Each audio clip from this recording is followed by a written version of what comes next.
عليكم ورحمة الله وبركاته.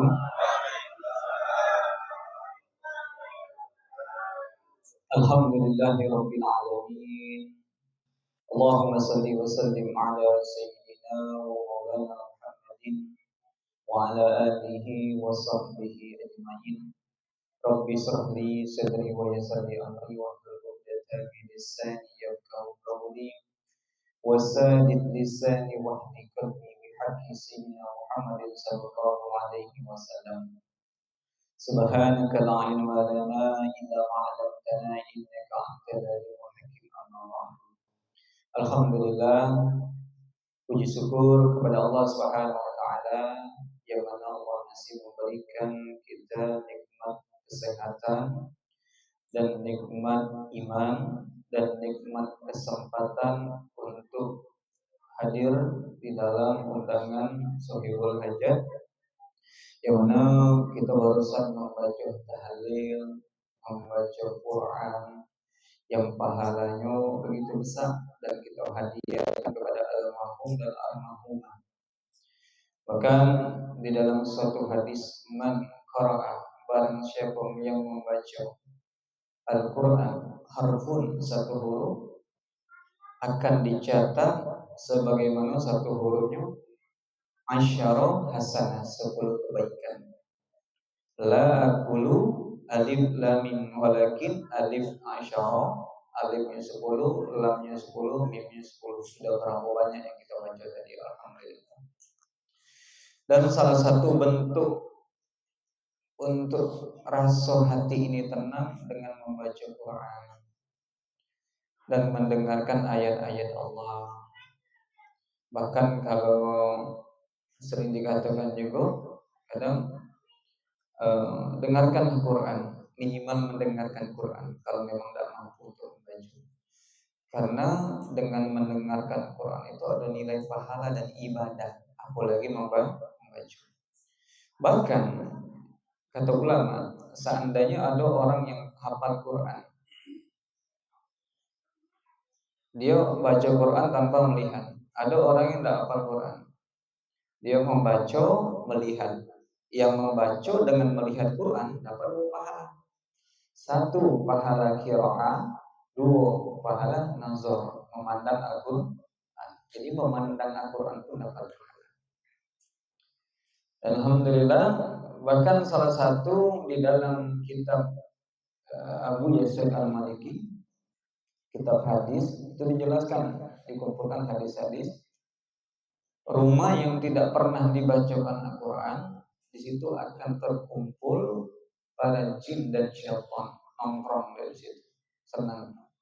Rumah yang tidak pernah dibacakan Al-Quran. Tapi kalau rumah yang sering dibawa ibadah, dibacakan Al-Quran, ya firu, berlari syaitan itu, berlari. Jadi minimal Quran itu kita baca 1 hari selembar. Jangan Quran itu jadi pajangan deh. Hancurnya, rusaknya bukan dibaca, tapi dimakan ayam. Itu dari mas kawin pula. Dari mas kawin Quran tidak pernah dibuka sampai mati. Sampai mati tidak pernah dibuka. Ini pertanggungjawaban gitu bagaimana gitu. Tapi kita kalau buka handphone, waduh, sehari berapa kali kita buka handphone. Jadi itulah gunanya majelis ilmu, itu mengingatkan kita, astagfirullah, saya ini luput baca Quran. Kemudian tadi kita membaca tahlil singkat, yang mana ada kata Nabi, kalimaten khafifaten. Ada kalimat, 2 kalimat yang ringan, khafif, dan ringan di lisan, ringan disebut, wasa kilatain, dan berat di timbangan. Cuma terkadang kita belum dapat taufik untuk mengucapkan kalimat ini. Tadi kita sebutkan kalimatnya subhanallah wa bihamdihi subhanallahil azim. Itu 2 kalimat yang ringan di lisan tapi berat di timbangan kalau di mizan nanti. Bahkan di dalam Sahih Arba'in tamlu, memenuhi daripada timbangan amal gitu. Jadi minimal subhanallah bihamdihi subhanallahil azimi. Nah, karena kita ini sibuk dengan aktivitas dunia yang melalaikan kita sampai-sampai kadang sholat lalai, azan agak gila dulu masih ada waktu masih asar masih jam 4 juga setengah 4 ini keliru. Hati-hati kata ulama di dalam kitab Imam As-Suyuti ada kitab tentang kematian. Ciri-ciri alamatun su'ul khatimah. Ciri-ciri orang itu akan meninggal dalam keadaan su'ul khatimah, auzubillah, sering tahawanu, mengenteng-entengkan sholat. Hati-hati. Al-awwal yuhasibu bihil abdu yaumul qiyamah as-shalah. Nanti yang pertama kali akan dihisab sholat. Jadi segera gitu. Hayya 'alas shalah. Sudah tinggalkan beres-beres sambil duduk.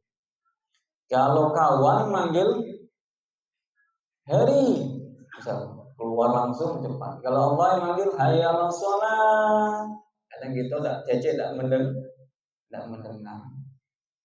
Jadi inilah dengan kita membaca tahlil tadi, dengar kajian sesingkat ini untuk mengingatkan kita. Jadi ada kalimat, kemudian kita tadi membaca kalimat tauhid, la ilaha illallah, tiada Tuhan selain Allah. Di dalam hadis, man akhir kalami, barang siapa yang akhir kalamnya la ilaha illallah dahulul jannah. Barang siapa yang akhir kalamnya mengucapkan la ilaha illallah masuk surga.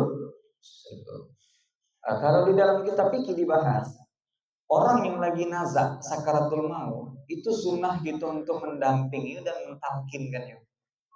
La ilaha illallah. Kalau kayak Allah, Allah, Allah. Jangan dia jangan ngomong. Tuh, ingat tak saya tuh. Nah, jangan, tak ada pengaruh. Ucapkan la ilaha illallah. Jangan lagi ada kalam ajnabiyan kalau dalam fikih itu. Jangan lagi ada kalam yang lain, talkinkan mereka. Allah, Allah, la ilaha illallah. Ini jangan tuh sadar tuh ngucap ya. Apa yang diucap tak tahu. Jadi kita diminta untuk talkinkan. Sunnah hukumnya ketika orang itu sakaratul maut. Dan kalimat tauhid ini la ilaha illallah, dulu pernah sahabat Nabi itu mengatakan kepada para sahabat, jadidu imanakum, kata Nabi, perbaharuilah iman kalian. Ya Rasulullah, sahabat wahai Rasulullah, wa kaifa, bagaimana kami memperbaharui iman kami? Kata Nabi, aksiru, perbanyaklah min kauli, daripada ucapan la ilaha illallah. Nanti itu la ilaha illallah sampai terjemah tuh. Seandainya kita meninggal, tidak bangun-bangun lagi, akhir kalam kita apa? La ilaha illallah. Jadi jangan tinggalkan. Jadi du imanakum, kata Nabi, perbaharui iman kalian dengan apa? Perbanyak kalimat la ilaha illallah. Sampai di motor dari sini, dari Solo ke Simpang Marene, ini udah 1000 bisa apa 500 kali kalimat tauhid. Cuman kita kadang ala kulihal sibuk menung di motor, rugilah. Imam Allahumma sholli ala Muhammad, Allahumma sholli ala sayyidina Muhammad, la ilaha illallah. Biarlah. Ayat percuma begitu zikir tak. Hati kita masih kemana entah, pikiran kita tidak ada yang percuma, tidak ada yang percuma. Dapat pahala lisan. Nanti lama-lama kita hadirkan hati kita, baru nampak klop. Hati sama lisan baru bersama. Tapi ya dilatih. Bagaimana orang yang sholat subuh itu berat pertama kali, beratnya. Pakso. Kalau orang nanya Ustaz, amalan apa lah saya supaya bisa bangun subuh ya? Tidak ada amalan apa-apa, pakso tuh lah. Amalan cuma masih kok pakso. Nah, kalau tidak kelap juga makso, cari kawan yang memang hobi ibadah. Woi bangunnya aku kayak ya. Pakso yang bangunin gedor di rumahnya. Nah, sudah dari keterpaksaan menjadi kebiasaan, baru enak. Nah, Cuman kawan yang enggak pernah ke masjid jangan dibilang pula, "Woi, tumben ke masjid nih." Oh, ini besok takut dia ke masjid. Kadang kan pakai peci putih nih, wah ilah jadi kiai nih, kadang Pak Haji lah. Nah, tidak apa-apa, terus biasa. Nah, setelah jadi kebiasaan naik menjadi kebutuhan. Saking segitunya. Jadi jangan tinggalkan kalimat tauhid, mau tidur sehari minimal 100. La ilaha illallah. Sebentar deh. Sebentar daripada diam, mendingan kita zikir. Kita kadang kalau ngobrol tahan 3 jam, 2 jam sampai pagi, tapi kalau untuk berzikir rasanya berat nih lisan nih. Kenapa nih? Jangan ada yang salah di diri kita. Terkadang kata ulama, salah satu penghambat sulitnya beribadah karena terlalu banyak dosa yang belum ditaubatin. Makanya taubat dulu, sholli sunnatan taubat rakaatain. Surat pertama Al-Fatihah, yang kedua sudah tuh ayatnya kuliah, baru Al-Fatihah lagi, baru kul. Jangan tinggalkan salat taubat minimal sehari sekali. Ustaz, kami tidak pernah salah. Begitu salah terus tiap hari. Mata kita memandang, lisan kita kadang ngomongi orang tanpa sadar. Tobat, jangan takut tau. Tobat terus tiap hari. Nabi pun beristighfar mi amaro. 100 kali Nabi sehari beristighfar. Nah, jadi jangan tinggalkan kalimat tauhid la ilaha illallah. Kenapa kita dipinta untuk perbanyak zikir? Nanti ketika sakaratul maut, semua kebiasaan kita akan muncul seperti layar infocus ada di depan mata kita. Apa yang kebiasaan dia hidup ketika sakaratul maut itu akan muncul, akan teringat, akan muncul di hadapannya.